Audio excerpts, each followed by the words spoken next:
पर गुलाब सिंह जाने की सोचते हैं तो क्या गलत करते हैं, यहाँ के लिए जोरावर सिंह की आस्था है। और जब तीनों एक दिशा में सोचते हैं तो वहां तक पहुंचते हैं, तो प्रश्न ही कहाँ है।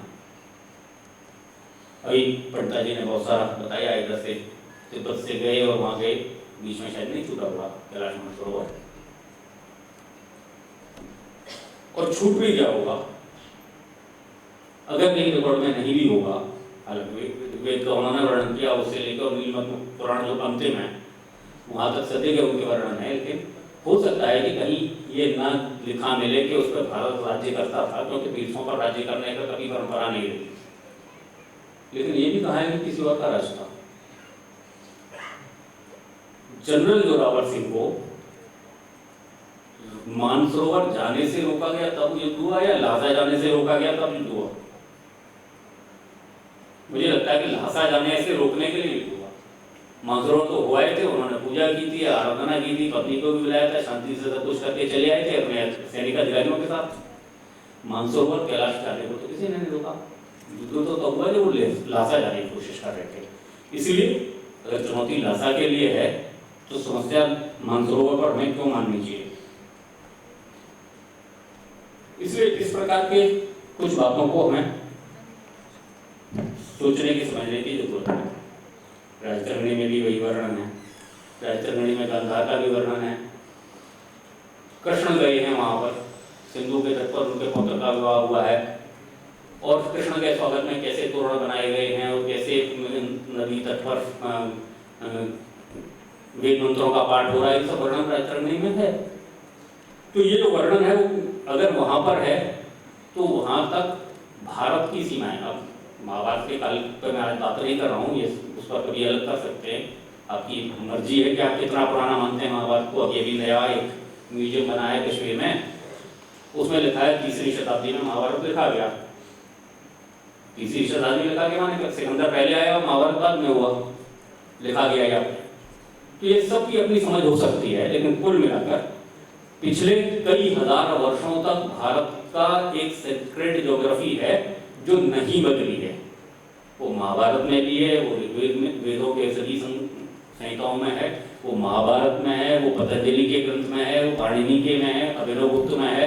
अभिनव गुप्त ने तो भुवन खंड लिखा है, भुवन खंड में पूरा एक चैप्टर है तंत्रालोक का जो बता रहा है भारत का भूगोल क्या है, उसमें ये पूरा वर्णन है। कालिदास का मेघदूत पूरे चित्र में जाता है, बताता है दरद देश, जिसको गिलगित बल्तिस्तान की हम बात कर रहे हैं, राजसूय के विष्णु ने किया इंद्रप्रस्थ में, तो दरद देश का राजा वहां पर व्यवस्था में लगा था, वो उनके अनुगत था। तो दरद देश का राजा अगर सेवा करने राजसूय यज्ञ में आ रहा है, वो भले 3री शताब्दी मान लीजिए, तो एक संबंध, हमेशा का संबंध, हजारों वर्षों का संबंध, दुनिया में इतिहास लिखने का काम जब से शुरू हुआ उससे पहले का संबंध ये भारत में रहा है इस क्षेत्र से। और इसलिए इस क्षेत्र के इतिहास को इसलिए कि कोई चुनौती दे रहा है और हमारे पास उत्तर नहीं है, तो उत्तर उसका शोध से मिलने वाला है।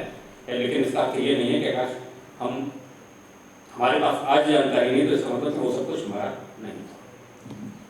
एक और पक्ष मुझे लगता है, ये बहुत सारे कठिन रास्ते से गया, सांस नहीं की, ऑक्सीजन नहीं थी, लेकिन पैदल जाने वाले को उतनी एक्लेमेटाइजेशन की शायद जरूरत नहीं होती। अभ्यास करके गए थे, रियासी में उन्होंने किश्तवाड़ में बड़ी मेहनत की थी। लेकिन आप ये कल्पना करें कि आप बदल से गुजर रहे हैं। मैं श्रीनगर गया, श्रीनगर से मैं गंदरबल गया, गंदरबल में मुझे बताया गया कि यहाँ से 16 किलोमीटर दूर राजधान पास है और उसके बाद गिलगित शुरू हो जाता है। मैं संकोच करूँगा 16 किलोमीटर जाने में, गिलगित की गुरेज घाटी ये राजधान पास से पार करिए और गुरेज शुरू हो जाता है। तो जिस रास्ते से वो चल रहे हैं, करगिल से स्कर्दू 101 किलोमीटर आज बताता है गूगल, तो जो करगिल पहुंचा है उसको स्कर्दू क्यों नहीं पहुंचना था? उसको जाना नहीं था। जो यहां से चलकर करगिल पहुंच गया और 100 किलोमीटर स्कर्दू नहीं जाएगा, उस समय मील चलते 60 मील और बचा था, स्कर्दू क्यों नहीं जाता? वहां से आगे मानसरोवर क्यों नहीं जाता? गिलगित क्यों नहीं जाता? गिलगित जोरावर सिंह नहीं गए, लेकिन बाद में गए। तो ये जो क्षेत्र है जो एक के साथ एक लगे हुए हैं, जब कोई सैनिक अभियान होता है तो मुझे नहीं लगता सैनिक अधिकारी हमारे बीच में वो ज्यादा बेहतर बता पाएंगे, लेकिन कोई एक हिस्सा छोड़ते हुए और अपने लिए में समस्या पैदा करते हुए आगे बढ़ जाने का कोई रास्ता होता हुआ ऐसा नहीं है। अगर है तो सारे रास्ते निष्कंटक करके ही आगे बढ़ती है सेना। तो ये सब तो होना तो इन रास्तों से जाना ही था। तो इसको मुझे लगता है कि सब चीज़ों को साथ में रखकर उसका एक सांस्कृतिक पक्ष भी है। कैलाश मानसरोवर इस ट्रीटी में भी था, उससे पहले भी था। चर्चा तो कैलाश मानसरोवर की हो ही रही ना, जितनी ट्रीटी हो रही है। तो क्यों नेगोशिएट करना है? अगर हमारा नहीं तो हम क्यों नेगोशिएट करना? और ऐसी जगह जिसको अंग्रेज कहते थे रेवेन्यू नहीं आता, जहाँ पर रेवेन्यू नहीं आता हम क्यों नेगोशिएट करना है? अगर हमारा उसको कोई संबंध नहीं है तो। खोदान की बात होती है, खोदान बताते हैं, खोदान तो बिल्कुल और आगे जाकर है। वो बताते हैं उनके टेक्स्ट के हिसाब से वो स्थान है, 38 मंदिर थे खोदान में, जहाँ के पुजारी नागार्जुन जिले हैदराबाद से जाया करते थे। तो ये पूरा एक भारत की एकता एकात्मता का पक्ष है, उसको हमें कैसे समझना पड़ेगा। जो छूटता जाए उसको हम पराया मानते जाएं, इसको हमारी जो नौजवान पीढ़ी है उसको शायद एक चुनौती भी है कि हमें मूल तथ्यों के आधार पर भारतीय दृष्टि से विश्लेषण करने का अभ्यास करना पड़ेगा। कॉलोनियल फोर्सेस ने जो भी किया उनका काम था, उन्होंने अपना काम बहुत अच्छे से किया है, लेकिन हमें भी अपना काम अच्छे से करना है, हमें समझने की कोशिश करनी है। जो हमसे छूटता जाता है धीरे धीरे हम भूलते जाते हैं, तो वह बहुत दूर नहीं है कि और छूटे हुए हैं। इसलिए ये नहीं कर सकते हम, हमारे पास भूलने का ऑप्शन नहीं है, विकल्प नहीं है। जनचौक तो एक गांव है, आधा गांव इधर है और आधा गांव उधर है। जोरावर से फोर्ट तो उधर है, आज कोई और बैठा है, नाम वही है जोरावर सिंह फोर्ट, और उसमें सेना चीन की बैठी है। कितने दिन तक हम याद रखेंगे और याद नहीं रखेंगे तो कब कैसे चलेगा?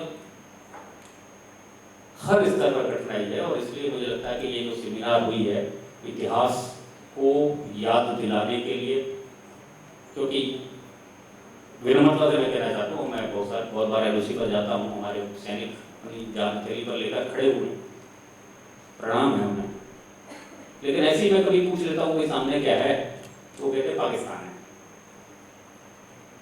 पाकिस्तान नहीं है वो भी नियंत्रण रेखा के दूसरी ओर भारत है। ये हमारी इस पीढ़ी को नहीं बताया जाएगा कि नियंत्रण रेखा की ओर दूसरी ओर भारत है, तो भारत का वो नियंत्रण रेखा के दूसरी ओर वाला हिस्सा पूरा करना। इन्हीं में से जुड़कर कोई सेना में जाते हैं तो हमारे ट्रेनिंग के हिस्से में क्या ये आएगा कि जहाँ पे वो अपनी जान हथेली पे उससे ज्यादा क्या कर सकता है, वो अपने जीवन को देने की तैयारी में खड़ा है। लेकिन उसकी जानकारी है कि सामने पाकिस्तान है, सामने भारत है, बताने की हमारी ट्रेनिंग की हिस्सा होना चाहिए, बताया जाना चाहिए कि उससे 100 कहीं 200 कहीं 300 किलोमीटर दूर हमारा बॉर्डर है, वो हमारे घर में बैठे हुए हैं। ये अगर हम नहीं बताएंगे तो मुश्किल होगी। ये कल हमने बड़ी चर्चा की इन दिनों भी,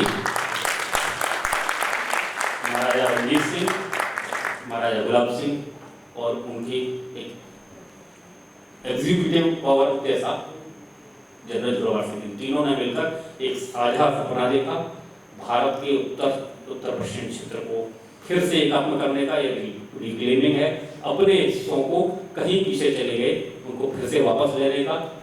और ये कोई पहली बार नहीं हुआ था, बार बार अनेक बार इतिहास में ऐसे अवसर आए जब पीछे हटे, लेकिन हर बार जब हमारी ताकत आई तो हमने फिर से उनको वापस लिया है। एक बार फिर महाराजा गुलाब सिंह और हरि सिंह, महाराजा गुलाब सिंह और जोरावर सिंह के नेतृत्व में ये हुआ था, और जिसके कारण आज हम इस मानचित्र को देख पा रहे हैं। आज संयोग है, अगर मेरी जानकारी ठीक है तो संयोग से आज महाराजा गुलाब सिंह जी की 231वीं जयंती है। तो महाराजा गुलाब सिंह की 231वीं जयंती पर हम आज ये संकल्प ले रहे हैं कि भारत के इस उत्तर सीमांत पर के बारे में भारतीय दृष्टि से अपने मूल ग्रंथों के आधार पर हम शोध करेंगे, हम जानकारी इकट्ठा करेंगे और इसको देश तक पहुंचाएंगे, ताकि आज के बाद भारत को भारतीय दृष्टि से देखा जाए। इस सीमाओं को रक्षा के लिए कितने बलिदान दिए हैं वो व्यर्थ नहीं जाने चाहिए। हमारे 21 परमवीर चक्र मिले हैं अभी तक, उनमें से 16 जम्मू कश्मीर की रक्षा करते हुए मिले। कितनी कीमत चुकाई है हमने इस सीमा के लिए, उनका व्यर्थ नहीं जाना चाहिए बलिदान। उनके बलिदान को श्रद्धांजलि देते हुए उन विजयी लोगों को जिन्होंने वहाँ तक एक बार फिर इतिहास को बनाते हुए अपनी सीमाओं को वहाँ पहुँचाने का काम किया, और जिसके कारण हम आज भारत को अपने पास कह सकते हैं। इन सबको श्रद्धांजलि देते हुए अपनी श्रद्धा निवेदित करते हुए अपनी बात पूरी करता हूँ। बहुत बहुत आभार।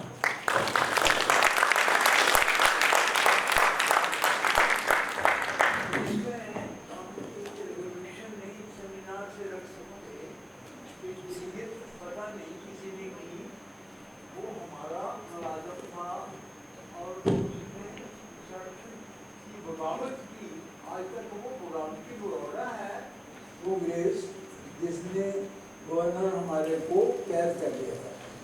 Gilgit has never been conquered, so it must be retaken. Why not give a resolution like this? Today, as a seminar on global नहीं Gilgit वगैरह पाकिस्तान पता और तो वो आज तक भी हमारा है, किसी ने नहीं जीता हमसे। धोखे से हमारे पास नौकरी करी, वो मेरी रेटमेंट का है। मुझे तनख्वाह आती थी, उसको भी तनख्वाह मिलती थी। उसने एकदम गवर्नर्स को रात को पकड़ लिया और डिक्लेयर कर दिया कि हम it cannot be done, it cannot be upheld in history. I don't know why he accepted it, Pandit ji why he accepted it. It should like go back to the UN. It is ours, we must retake it, and I think this resolution must go as a part of this seminar. Thank you.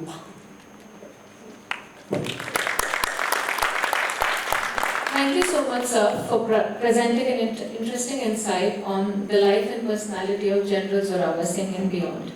Now, as already announced by Professor Jamwal, it is my honor to call upon Dr. Rakesh Sharma to showcase the Zorawar Singh paintings and say a few words on this regard.